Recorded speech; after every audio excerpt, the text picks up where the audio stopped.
Solid state के लिए ये आपका लेक्चर नंबर 5 है और इस सॉलिड स्टेट के इस लेक्चर में आपके पास जो टॉपिक है वो होगा मैग्नेटिक बिहेवियर, जिसमें कोविड सिलेबस में जैकबोर्ड के लिए मैग्नेटिक बिहेवियर में मात्र 3 शब्दों पर ध्यान देने के लिए बोला गया। एक हो गया पैरामैग्नेटिक, एक हो गया डाईमैग्नेटिक और एक हो गया फेरोमैग्नेटिक। बस इन्हीं 3 वर्डों का इस्तेमाल आपको करना है और सीखना है। इसमें हम टीचर 2 प्रकार के प्रश्न पूछ सकते। पहला, सब्जेक्टिव में ये डाल देंगे, बताइए what do you mean by paramagnetic, what do you mean by diamagnetic, what do you mean by ferromagnetic. ये सवाल हम आपको दे दिए, डेफिनेशन लिख के आप हमें बताएं। दूसरा प्रश्न ये हुआ, हम आपको ऑब्जेक्टिव में 4 विकल्प दिए। ये प्रश्न 2 जगह पर है, डी ब्लॉक में भी है और यहाँ भी है। आप यहाँ कर लें, डी ब्लॉक का वो टुकड़ा कंप्लीट।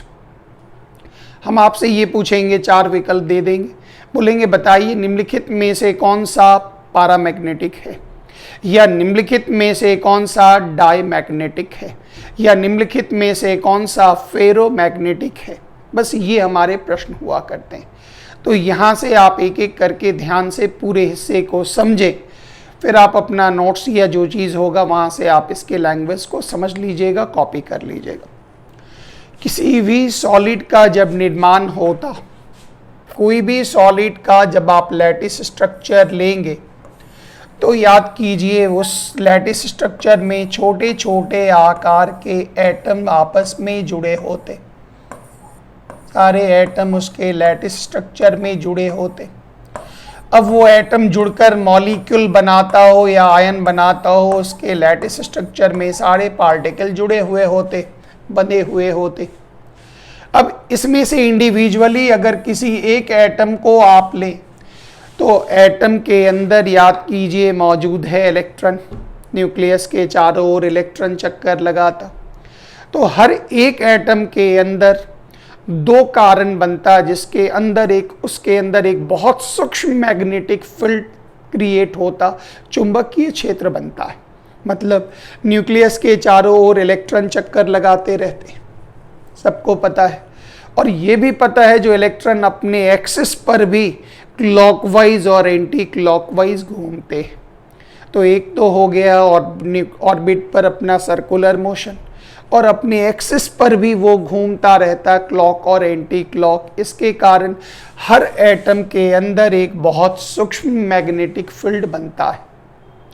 अब उन एटम के जुड़ने के कारण जो हमारा बड़ा सा लैटिस स्ट्रक्चर सॉलिड का स्ट्रक्चर बनता, उस सॉलिड के स्ट्रक्चर को जब आप मैग्नेटिक फील्ड में डालते हैं तो वो जिस तरह से बिहेव करता, उसी प्रॉपर्टीज को नाम देंगे मैग्नेटिक प्रॉपर्टीज ऑफ सॉलिड। मतलब इस सॉलिड को जब हमने मैग्नेटिक फील्ड में डाला तो वो कैसा बिहेव करता, उसी को नाम देते मैग्नेटिक प्रॉपर्टीज ऑफ सॉलिड। ध्यान से देखिए अगला पॉइंट। जैसे हमने लिया एक नॉर्थ पोल लिया और हमने एक साउथ पोल लिया, मतलब मैग्नेट का नॉर्थ और मैग्नेट का साउथ।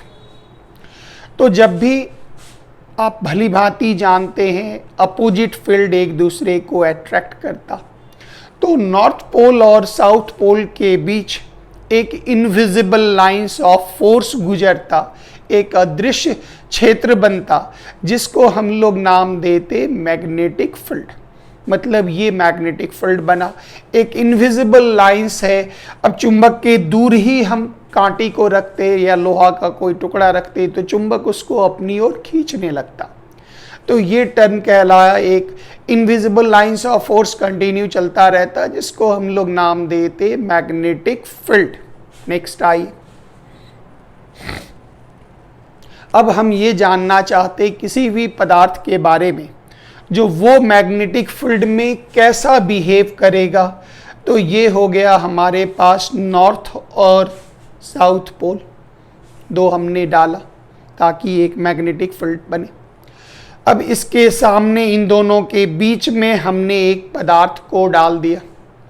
अगर कोई सब्सटेंस ऐसा है जिसके अंदर अनपेयर्ड इलेक्ट्रॉन है, जिसके अंदर अनपेयर्ड इलेक्ट्रॉन है, उसको जब आप मैग्नेटिक फील्ड में डालेंगे तो वो मैग्नेटिक फील्ड की तरफ आकर्षित होगा। क्यों? क्योंकि अनपेयर्ड इलेक्ट्रॉन में जितने क्लॉकवाइज वाले इलेक्ट्रॉन होते वो मैग्नेटिक लाइंस ऑफ फोर्स के साथ गए, उन फील्ड के साथ गए। कुछ जो अपोजिट स्पिन वाले एंटी पैरेलल हैं वो एंटी पैरेलल उसके अगेंस्ट गए, लेकिन नेट जो होता वो फेवर में होता।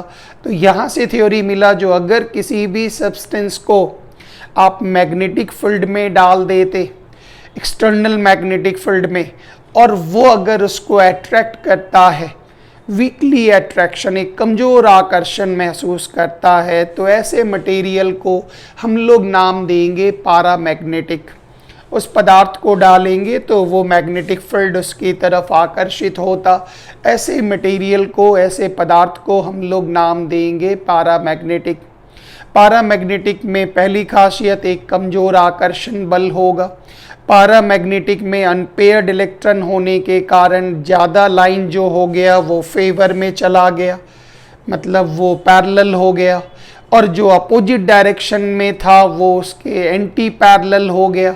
लेकिन नेट मैग्नेटिक मोमेंट फेवर में आ गया तो वो मैग्नेटिक फील्ड में अट्रैक्ट हो जाता। और जैसे ही आप मैग्नेटिक फील्ड हटा दीजिएगा तो उसके अंदर कोई मैग्नेटिक गुण, कोई चुंबक का गुण नहीं बनेगा, मतलब वो फिर नॉर्मल बिहेव करने लगेगा। ऐसे मटेरियल को हम लोग नाम देते पारामैग्नेटिक। डिफाइन कैसे करेंगे? डिफाइन करेंगे वह पदार्थ जिसको चुंबकीय क्षेत्र में डालने पर आकर्षित होता, कमज़ोर आकर्षित होता, फील्ड हटा, चुंबकीय क्षेत्र हटा देने के बाद वो बिल्कुल, मतलब उस पर कोई चुंबक का गुण नहीं उत्पन्न होता। ऐसे पदार्थ को हम नाम देंगे पारामैग्नेटिक। और इस प्रकार के पदार्थ की पहचान है, उसमें अनपेयर्ड इलेक्ट्रॉन होगा और युग्मित इलेक्ट्रॉन होगा, तो ये इनकी पहचान हो जाती। आप एटॉमिक स्ट्रक्चर में अनपेयर्ड इलेक्ट्रॉन निकालना आप सीखे होंगे, जिसमें आप याद कीजिए, इस प्रकार से आप इसमें एक बार रिवीजन मार लें ताकि काम आपका हो जाए। याद होगा Cu+, तो Cu का इलेक्ट्रॉनिक कन्फिग्रेशन याद कीजिए, आर्गन 3d10 4s1। जैसे ही +1 आया ऑटोमेटिक है एक इलेक्ट्रॉन का रिमूवल हुआ। 3d10 मतलब टोटल पेयर्ड, मतलब ये पारामैग्नेटिक नहीं होगा, ध्यान देते जाइएगा, ऐसे ही चेक किया जाता। अब इसी एग्जाम्पल को आप ऐसे ले ले, मान लेते हैं हमने डाल दिया Cu2+, तो याद कीजिए ये ठहरा आर्गन, यहाँ हो गया 3d10 4s1, +2 का मतलब 2 इलेक्ट्रॉन का रिमूवल, और याद कीजिए जैसे ही हमने 2 इलेक्ट्रॉन का रिमूवल किया ये कितना हो गया 9, और D9 का मतलब हो गया इसमें अनपेयर्ड इलेक्ट्रॉन है। उसी तरह से आपके पास ढेर सारे एग्जाम्पल मिलेंगे। मान लेते हैं स्कैंडियम 2+ मिला, वेनेडियम 2+, वेनेडियम 3+, ऐसी टाइटेनियम 2+, सब में आप इलेक्ट्रॉनिक कन्फिग्रेशन लिखकर चेक करेंगे, सब में अनपेयर्ड इलेक्ट्रॉन होता।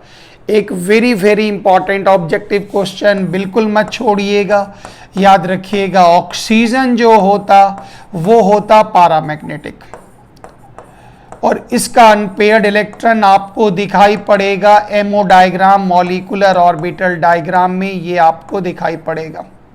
ये कैसे पारामैग्नेटिक है ये आपको इस जगह पर दिखाई पड़ेगा एमओ डायग्राम में।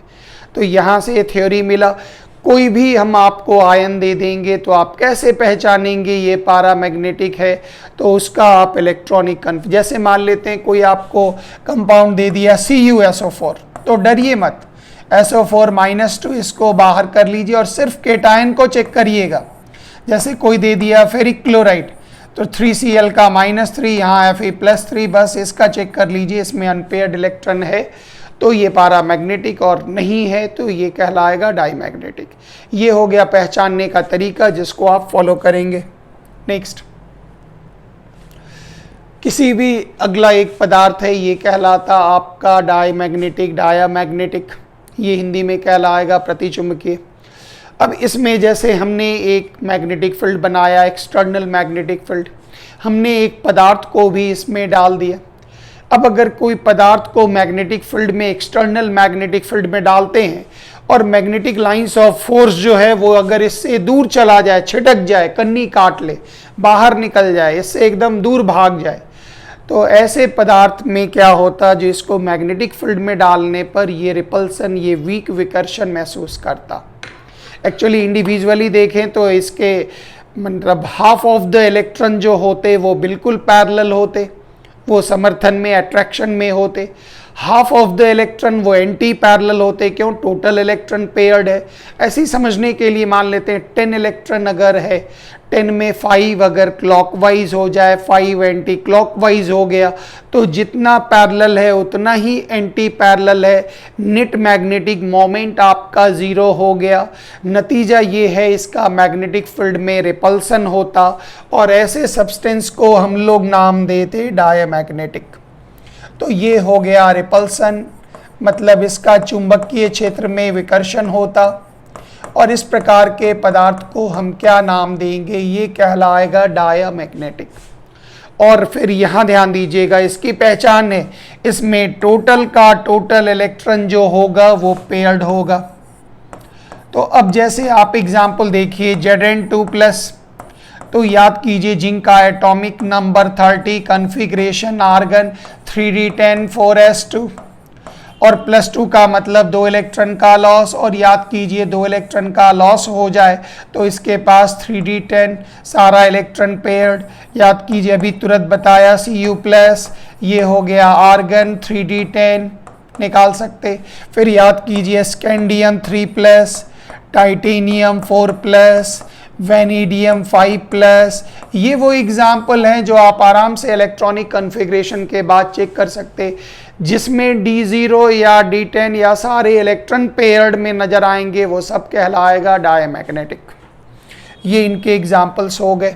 फिर आप आइए, एक अंतिम एग्जाम्पल है, वो कहलाता फेरोमैग्नेटिक।